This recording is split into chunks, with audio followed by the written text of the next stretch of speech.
안녕하세요. 구독자 여러분의 건강 동반자, 함께 소중한 우리 함소우의 이정문입니다. 네, 오늘은 가톨릭대학교 서울성모병원과 함께하는 날인데요. 서울성모병원 이비인후과 김수환 교수님 모시고 이야기 나눠보도록 하겠습니다. 교수님 안녕하세요. 네, 안녕하세요. 오늘 교수님과 이비인후과 영역에서 여러 질환 중에 코막힘에 대해서 이야기를 해볼 텐데요. 그 전에 우선 심각 단계가 지속되고 있습니다. 이 코로나 이야기를 하지 않을 수가 없는데 최근에요, 이 발열과 함께 코막힘 증상으로도 또 확진자가 된 분들이 있다고 들었습니다. 네. 저희가 이렇게 코가 막히게 되면 좀 선별진료소를 가거나 좀 의심을 해봐야 되는 걸까요? 일반적으로 뭐 다 국민들도 아시다시피 발열이나 두통, 기침 이런 증상들이 코로나의 대표적인 증상이라고 얘기를 합니다. 하지만 상기도 증상, 어떤 증상이라도 우리가 의심할 수 있는 상황이기 때문에요. 코막힘도 의심 증상에 포함된다고 말씀드릴 수 있습니다. 요즘 같은 이렇게 심각한 상황에서는 상기도 같은 경우는 코막힘, 콧물, 재채기 이런 증상이 있을 수 있고요. 하기도 같은 경우는 기침이나 가래 이런 것들이 나올 수 있습니다. 이런 증상이 있을 때는 갑자기 생겼을 경우에는 꼭 선별진료소를 먼저 가셔서요. 확인을 받고 그 다음에 전문의와 상의하시는 게 좋습니다. 네, 그럼 지금부터 코막힘과 관련한 다양한 질환에 대해서 알아보도록 하겠습니다. 저만 해도요, 이 코가 막힌다고 해서 바로 병원에 가야겠다 이런 생각은 하지 않거든요. 네, 그냥 처음에는 좀 안일하게 생각하는 경우들이 많은 것 같습니다. 일종의 이 신호라고도 할 수 있을 텐데 어떤 질환들 때문에 이 코막힘의 신호가 올까요? 만성적인 코막힘의 원인은 알레르기, 비염, 그리고 비중격 망곡증, 그리고 부비동염, 우리가 축농증이라고 얘기를 하는데요. 그 세 가지가 한 90% 이상에서 질병이라고 할 수 있고요. 뭐 그 밖에도 드물지만 뭐 약물이라든지 아니면 비강암이라든지 뭐 종물, 뭐 무록, 뭐 이런 여러 가지 증상들의 원인들이 이런 코막힘을 유발할 수 있습니다. 먼저 알레르기, 비염 얘기를 해주셨어요. 주변에서 굉장히 쉽게 접할 수 있습니다. 예, 우리가 일반적으로 전 국민의 한 20%가 앓고 있는 병이고요. 증상만으로도 진단을 할 수 있는 병인데요. 4대 증상은 콧물, 코막힘, 재채기, 코가래염증. 이 네 가지 증상 중에 두 가지 증상 이상이 있을 경우에 우리가 알레르기, 비염을 의심하고요. 진먼지 진드기나 동물 털이나 분비물들, 곰팡이, 꽃가루 이런 것들에 대한 원인 항원이 있고요. 그 원인 항원에 대해서 우리 면역체계가 과민하게 받아들여서 증상이 일으키는 병을 우리가 알레르기, 비염이라고 얘기를 합니다. 교수님께서 면역 관련이다라고 말씀을 해주셨는데 그러면 선천성 질환으로 봐야 될까요?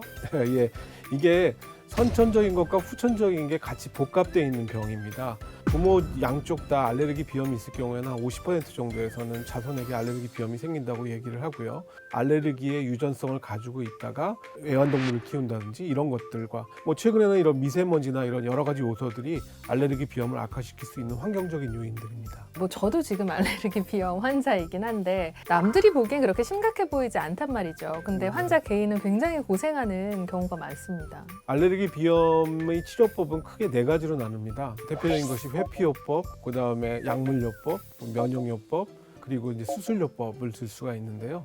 회피요법은 말 그대로 원인 항원을 피하는 게 이제 회피요법이 되겠고요. 약물요법은 뭐 항히스타민제나 우리가 비강 스테로이드라 해갖고 이제 코에 뿌리는 그런 스테로이드 제제가 대표적인 약물 치료법입니다. 하지만 가장 지금까지 이상적인 치료법은 면역요법인데요. 원인 항원을 우리 체내에다가 직접적으로 반복적으로 장기간 투여를 함으로써 우리 면역 체계가 그 항원들, 특이 항원들을 내 거로 받아들이게 하는 그런 작업을 우리가 면역요법이라고 하고 현재까지는 가장 이상적인 치료법이라고 말씀드릴 수가 있습니다. 그런데 그 항원이 되는 먼지나 꽃가루 이런 것에 굉장히 예민하게 반응하는데 몸에 또 주입한다 그러면 부작용은 없을지 굉장히 궁금하고요. 또 꾸준히 이것을 해야 되는지 또 궁금합니다. 알레르기 면역요법에는 두 가지 방법이 있는데요. 대표적인 것이 이제 주사를 통한 방법이 있습니다.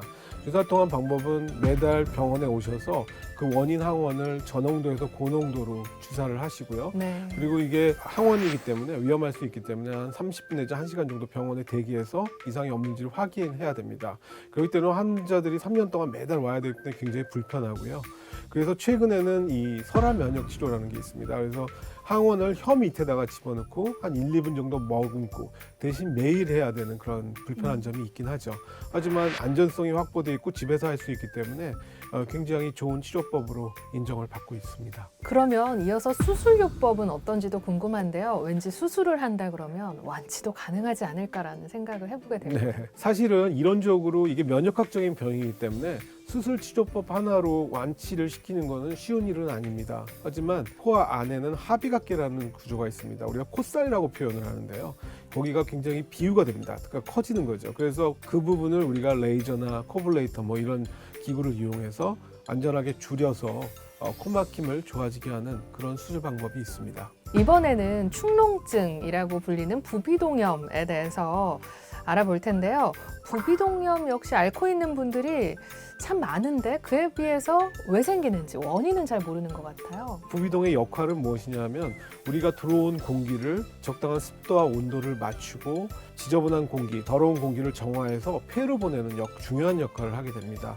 그런데 이 부비동이 뭐 물혹이라든지 아니면은 우리가 바이러스나 박테리아에서 감염이 돼서 거기가 붓는다든지 아니면 알레르기 염증도 원인이 될 수 있고요. 그 다음에 곰팡이가 원인이 될 수 있어서 어떤 원인에 의해서 그 부분이 막혔을 때 만성적인 염증을 유발시키고 있고 환기 장애가 일으킬 수 있습니다. 그렇기 때문에 그런 부분들을 우리가 일반적으로 부비동염이라고 하고요. 뭐 일명 축농증이라고 얘기를 합니다. 이 축농증 같은 경우는 뭐 금방 나으시는 분들이 잘 없는 것 같아요. 굉장히 오랜 기간 앓고 계신 분들이 많은데 그만큼 뭔가 치료도 어려워서 그럴까요?